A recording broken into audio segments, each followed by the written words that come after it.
Salam. İndi 7-ci sinif 1-ci hissə 1-ci bölmənin 2-ci mövzusuna keçirəm. İşıq mikroskopunun quruluşu. Böyüdücü cihazların ixtirası bəşəriyyətin mühüm kəşflərindən biridir. İlk ən sadə böyüdücü cihazdan başlayaraq ən müasir mikroskoplara qədər hər bir mərhələ elm üçün sitayiş olmuşdu.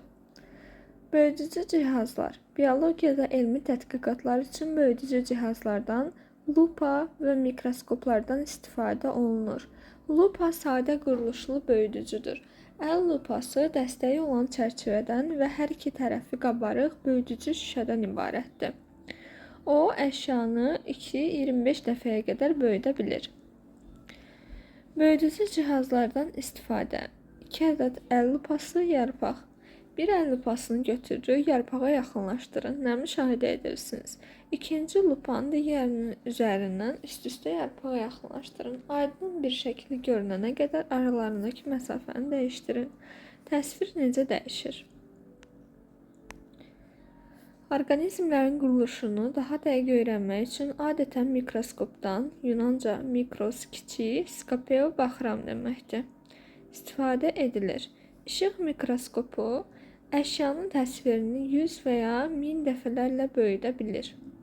İstənilən işıq mikroskopu mexaniki və optik hissələrdən ibarətdir. Optik sistem mikroskopun ən vacib hissəsidir. Mikroskopun optik sistemini obyektiv və okulyar təşkil edir. Mikroskopun böyütmə dərəcəsi obyektivin və okulyarın üzərində yazılmış rəqəmlərin hasilinə bərabərdir. Məsələn, əgər obyektivin üzərində 20, okulyarın üzərində 10 yazılıbsa, mikroskopun böyütmə dərəcəsi 20-ni vururuq 10-a 200 olur. Burada əsas şeylər oldu. Əl lupasının quruluşu, əl lupası deməli dəstəyi olan çərçivədən və hər iki tərəfi qabarıq böyüdücü şüşədən ibarətdir və onun neçə dəfə böyütməsi 2-25 dəfə böyüdə bilir. Və burada işıq mikroskopunun ilk mikroskopların böyütmə dərəcəsi necə hesablanır? Deməli, okulyarın üzərində yazılan rəqəmi vururuq obyektivin üzərində yazılan rəqəmə və mikros kiçik, skopeo baxıram deməkdir. Digər səhifədə isə artıq mikroskopun quruluşu verilmişdir. Və burada yanında görünür ki, müxtəlif böyütmə dərəcələrində bitki toxuması necə görünür? Okulyar, latinca oculus göz sözündən götürülüb, tubusun yuxarı hissəsində yerləşdirilir. Çərçivə və 2 böyüdücü şüşədən ibarətdir. Revolver mikroskopun obyektivlərini saxlayan hissədir. Revolver tubusun aşağı hissəsində yerləşir. Obyektiv, obyektum əşya sözündən götürülüb, tubusun alt hissəsində yerləşir və ya revolverlə bağlanır. Çərçivə və bir neçə böyüdücü şüşədən ibarətdir. İşıq mənbəyi işığı preparata yönləndirmək üçündür. Tubus baxış borusudur. Mikroskopun ştativinə bərkidilir. Ştativ mikroskopun hissələrini birləşdirən gövdədir. Makrovind əşya masasını hərəkət etdirmək üçündür. Mikrovind isə əşya masasındakı müşahidə edilən obyektin daha aydın təsvirini almaq üçündür. Əşya masası ştativə birləşdirilir, onun mərkəzi hissəsində işığın keçməsi üçün dəlik olur. Milçəyin qanadı, insanın barmağı, kərtənkələnin quyruğu, insanın saç teli, ağacın budağı və bakteriya. Hansı canlılar və yaxud onların hissələrini işıq mikroskopu vasitəsilə tədqiq etmək olar? İşıq mikroskopunda baxmaq üçün bizə preparat hazırlamaq lazımdır. Məsələn, ağacın bütöv budağı preparat hazırlamaq üçün onu qoyub kiçiltməliyik də, yəni hissələrini bölməliyik. Bütöv budaq şəklində baxa bilmərik. Bakteriyaya işıq mikroskopunda baxa bilərik. İnsanın saç telindən baxmaq olar. Kərtənkələnin quyruğu yerləşməz bu şəkildə. Sizin fikrinizcə hansı səbəbdən ölçüsündən asılı olmayaraq bəzi obyektləri tədqiq etmək olunur? Öyrəndikləriniz tətbiq edin. Şəkildəki hər bir mikroskopun ümumi böyütmə dərəcəsini hesablayın. Burada 10'u vururuq 20'yə, 200, sonra 10'u vurduq 40'a 400, 10'u vurduq 60'a 600. Müzakirə edin. Obyektivin böyütmə dərəcəsi artdıqda görünüş sahəsi necə dəyişir? Obyektiv bu aşağıda 3 dənə görünəndir. Deyir ki, böyütmə dərəcəsi artdıqda görünüş sahəsi necə dəyişir? Bu zaman böyütmə dərəcəsi artacaq. Böyütmə dərəcəsi artdığı üçün baxdığımız preparat daha yaxından görünəcək və əvvəlki kənarlar görünməyəcək. Sahə nə oldu? Kiçilmiş oldu. Yəni kiçilər. Öyrəndiklərinizi yoxlayın. Düzgün cavabı seçin. Okulyar tubusun aşağı yoxsa yuxarı hissəsində yerləşir? Şəkildən də baxaq. Okulyar gördüyümüz kimi yuxarıdadır. Tubus isə aşağıdadır. Ona görə də okulyar tubusun yuxarısında yerləşir. Obyektiv tubusun ştativin alt hissəsində yerləşir. Obyektiv tubusun alt hissəsində yerləşir. Ştativ isə daha aşağıdadır.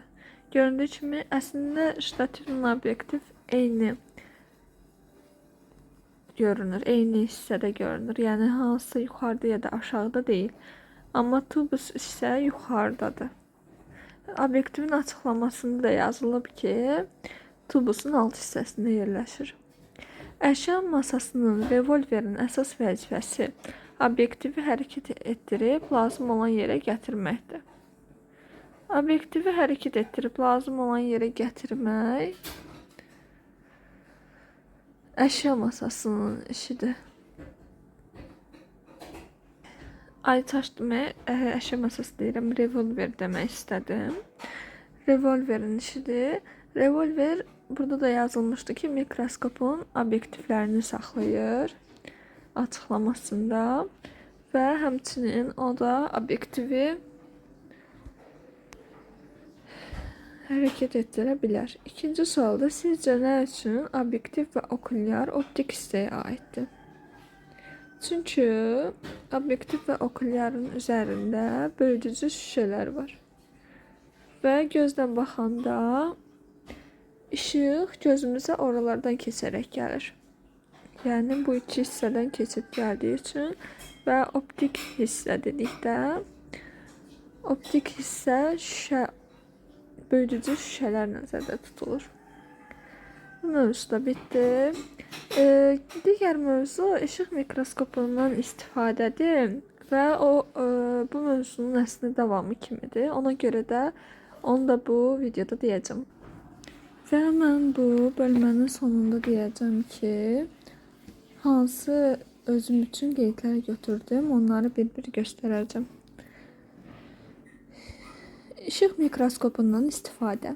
Müasir dövrdə mikroskopdan tibbin müxtəlif sahələrində və laboratoriya tədqiqatlarında istifadə olunur. Xəstəliklərin diaqnostikası və müalicəsində bu tədqiqatların nəticəsində istinad edilir. Hətta bəzi cərrahiyyə əməliyyatları zamanı mikroskopdan istifadə olunur. İşıq mikroskopunda şəffaf və yarım şəffaf obyektləri, əksər bioloji obyektləri, bəzi mineralları və kristalları müşahidə etmək üçün işığın obyektdən keçməsi mütləqdir.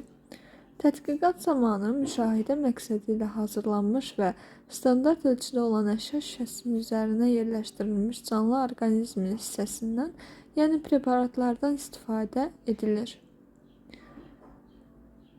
Elmi təcrübələrdə obyekti dərindən və ətraflı öyrənmək, lazımi hesablamalar aparmaq üçün mikrofoto şəkillərdən istifadə olunur. Bayaqki mövzuda sual var idi, hatırlayırsınız.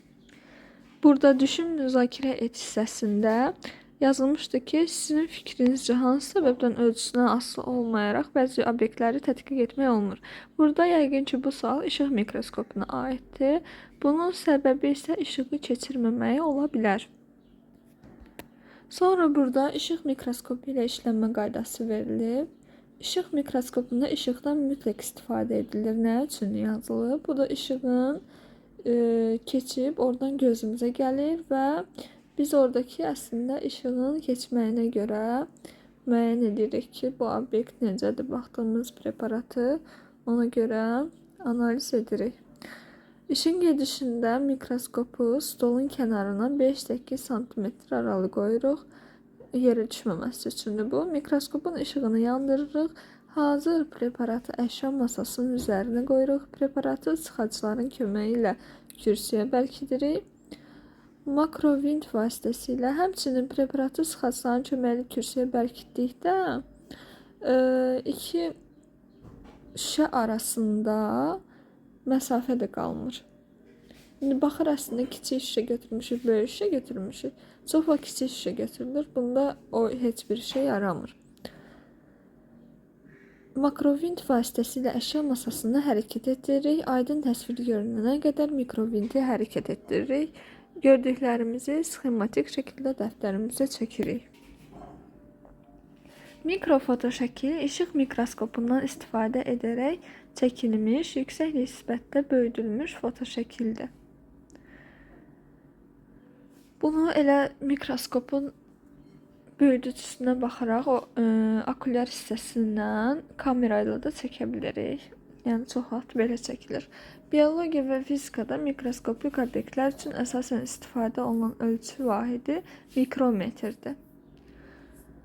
Burada arı qanadı, soğan dəriciyi, maya göbələyi, duz kristalı və şəkər tozu göstərilmişdir. Öyrəndiklərinizi tətbiq edin. Mikroorqanizmlər diametrinə görə şərti olaraq 3 qrupa bölünür. Kiçik ölçülü, orta ölçülü, iri ölçülü. Kiçik ölçülər 2 mikrometrdən kiçik, orta ölçülü 2 və 4 mikrometr arasında, iri ölçülü isə 4 mikrometrdən böyük olur. Mikroskop altında baxılan obyektin faktiki ölçüsünü müəyyənləşdirmək üçün düsturdan istifadə edilir. Elə dərsdə ən çox yadda saxlanmalı hissədə bu düsturdur ki, faktiki ölçü tapmaq üçün şəklin ölçüsünü böyütmə dərəcəsinə bölürük. Şəklin ölçüsünü burada da deyir ki, məlumdur ki, 1 millimetr 1000 mikrometrdir. Mikro ümumiyyətlə 10 üstü -6 deməkdir. Yəni metrin 10 üstü -6-sı. O da eləyir 1 millimetr 1000 mikrometr. Düsturdan istifadə edərək böyütmə dərəcəsi 400 və şəkil ölçüsü 8 millimetr olan canlının faktiki ölçüsünü müəyyən edin. Ondan eyniyirik 8-i bölürük 400-ə. Və burada mikrometr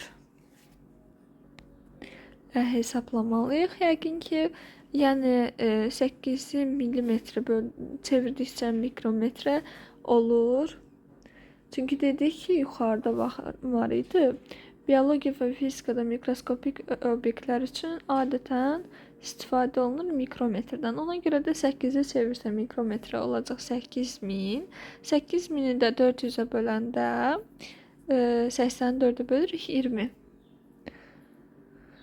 Sonra deyir, müzakirə edin. Canlını ölçüsünə görə hansı qrupa aid etmək olar? Hansı canlını? Bu deyir ki, 8 millimetr olan canlını. 8 millimetr deməli 8000 mikrometrdir. Və burada dedik ki, mikroorqanizmlər diametrinə görə kiçik ölçü, orta ölçü, iri ölçülü də görürük ki, 4 mikrometrdən böyükdürsə artıq iri ölçülüdür.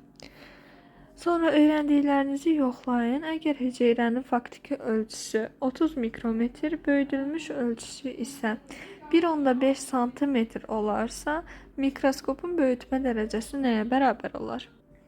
Bunu tapmaq üçün əvvəlcə bunu xəyal eləməliyik ki, özümüzdə görürük ki, hansı bir hüceyrə 30 mikrometr imiş. Onu böyütdükdən sonra neçəsə dəfə böyüdülüb və 1,5 santimetr olub. Deməli, o neçə dəfə böyüyüb? Həmin cavab olacaq böyütmə dərəcəsi. Onu tapanda isə